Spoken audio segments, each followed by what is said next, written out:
ভারত বর্ষত গহর উপযুক্ত সময় বৈশ্য সভাগ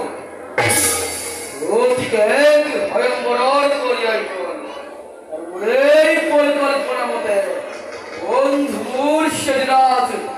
এক পালক ওর প্রাণর ভগ্নে পরিবর্তন কিন্তু এই মত্ততার বলাছি উপলন করছা এস নয় খেলু লোক মেরের রিপাবলিক হই সব নির্বে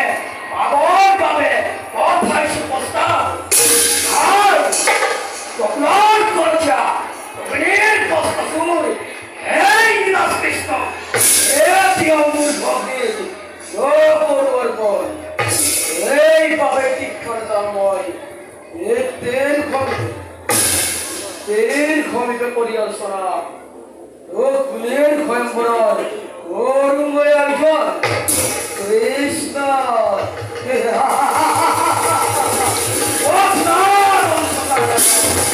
জন্মতার বাইলকাল গোলজার কুপর ঘর এই আত্মরাত করে কুন্দিদার গমে